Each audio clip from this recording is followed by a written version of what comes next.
Good evening. I'm John Wingate, and we're speaking to you tonight from an anteroom that directly adjoins the operating amphitheater of University Hospital of the New York University Bellevue Medical Center. In just a few moments now, you'll witness a modern medical miracle, the rebirth of a child. Channel 5, in cooperation with the New York Heart Association, presents live actual heart surgery, the repair of the heart of a living patient tonight. You know, just a few short years ago, most people with heart disease lived lives as semi-invalids in constant fear of sudden death which might occur. But this is 1958, a year of hope for the heart troubled. And this is a program dedicated to spreading that hope. Quite frankly, for untrained eyes, an operation can sometimes come as a shocking experience. The eyes and the human mind are not easily prepared psychologically for the necessary operative and surgical steps that lead to the eventual cure of disease, the relief of pain, and steps that bring you back to physical normality and to well-being. It is not offered either to shock you or to excite you. It's offered because we believe that this experience can open up for you a new area of knowledge and experience for yourself, so that you may come to a greater understanding of the heart, its treatment, its care, and its cure in time of illness. On this operating table, which you've seen, is a young girl. Now, without the surgery she will undergo tonight, and with careful regulation of her activities, her life expectancy might have been 35 years. But with this operation, this span may be increased to a normal life expectancy, just like yours and mine. Heart disease is the nation's #1 killer and crippler of people in the prime of their life.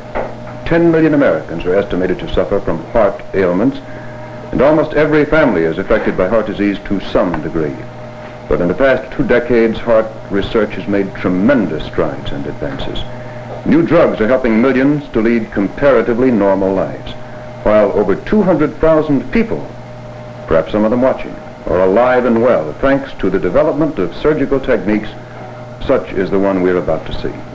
The preliminaries are over tonight. The surgeon has opened the chest of the patient, the young girl, and he's ready to start repair on her heart. Dr. Lord, the surgeon, has been equipped with a lapel microphone.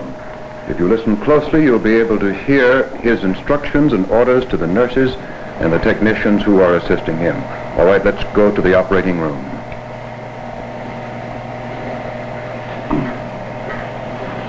The chest has been opened through the fourth interspace. Plate the lung in there. I think if your camera can...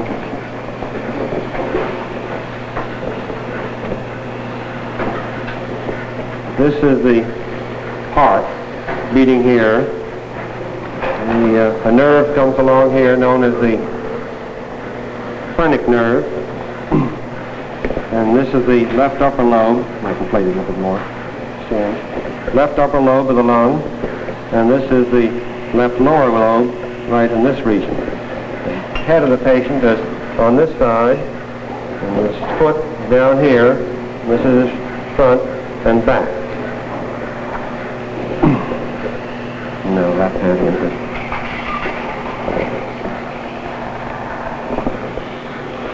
We will depress the lung thoroughly, expose the aorta, which is a large artery coming around in this region here. We just started the dissection of the pleura, which overlies this artery. Or the suture, please.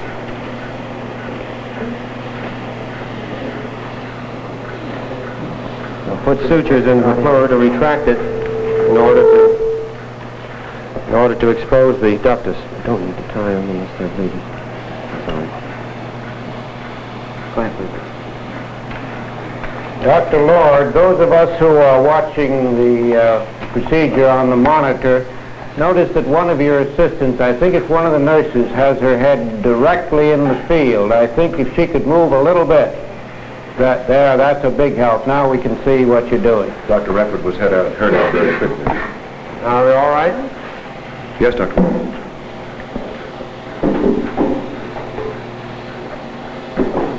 Clamp.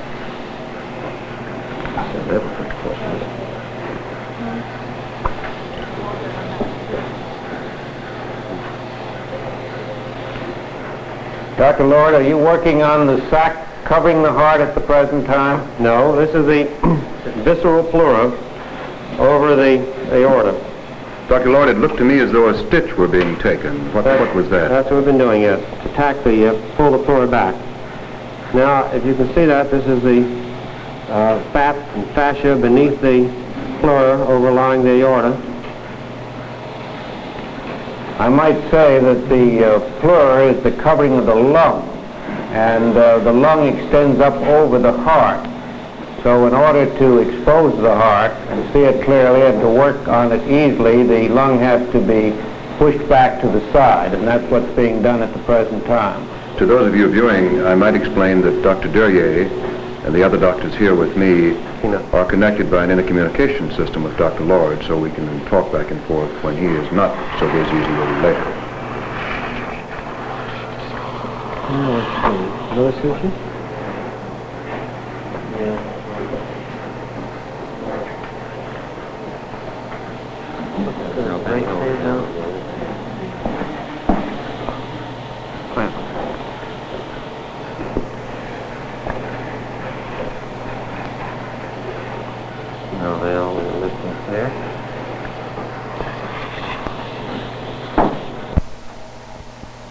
I wonder, before Dr. Lord leaves the patient, whether he would like to say anything over the communicating system between our room and the operating room.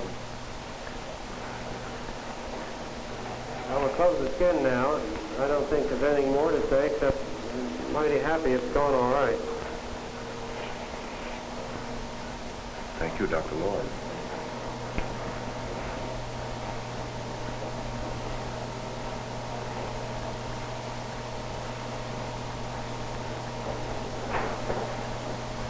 The amazing thing is the way these scars tend to disappear. I saw a patient within the week that had a similar procedure done in a Midwestern city only 18 months ago. And this scar is practically a hairline following the course of the rib, and almost invisible after 18 months.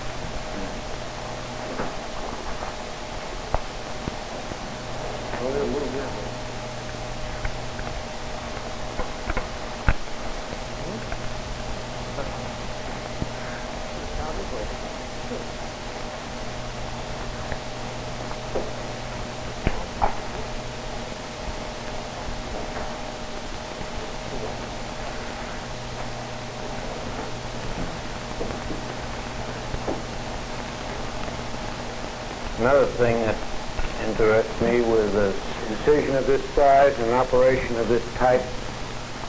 These youngsters, as a rule, have very little pain. They may have a little bit the next day, but the pain element disappears very, very rapidly. How's the resilience after that? Are they much better than those of us who are older at getting back on feet?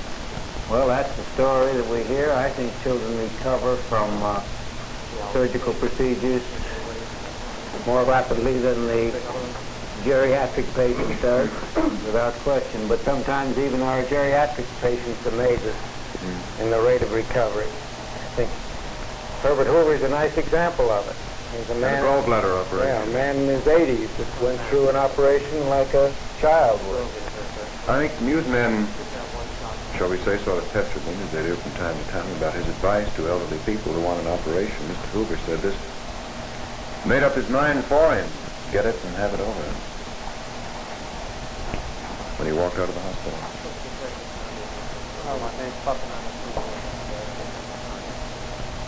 Actually, as surgery has been developed, not only in this particular field, but surgery is done on the younger age group from the day of birth up to the geriatric patient in his 90s with much less fear and trembling than 10 or 15 years ago. These people tolerate modern surgery very well.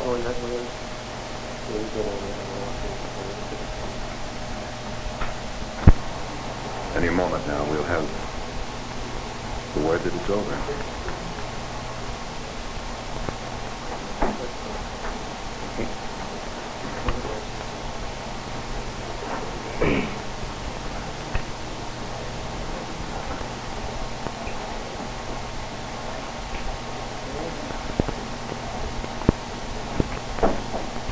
The incision is all sewed.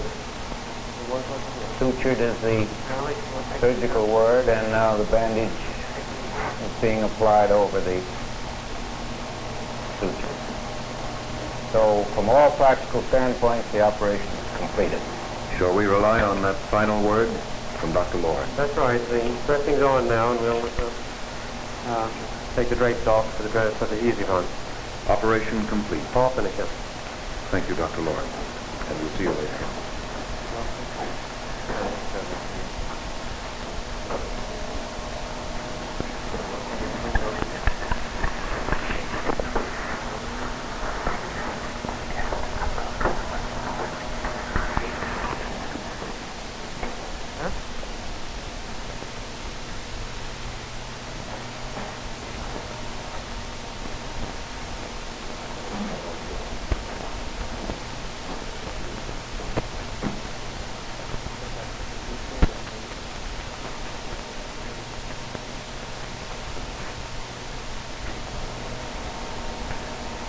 Here we are, operation over complete, and our grateful thanks tonight to Dr. Lord and a distinguished panel of doctors who provided such helpful commentary all through the operation tonight and answered all of this reporter's sometimes, what shall I say, questions. I've just received a cue that we should now go back to the operating room. Why, I don't know. So if the camera director is ready, we'll switch back to the operating room to see what that will be fine. we have there. Okay? Yes, let's see.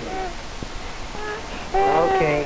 Mabel, open your eyes, honey. Open your eyes. That's it, girls. All through now, huh? All finished. Say hello. Son. Son. What's the matter, huh?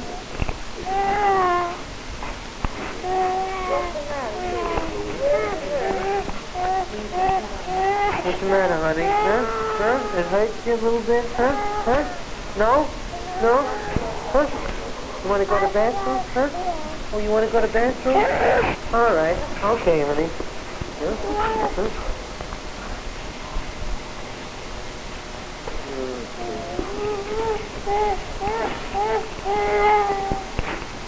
I think now it's time to go back. We are, yes. The monitor's just behind me. Back at the operating room. Hi, once again.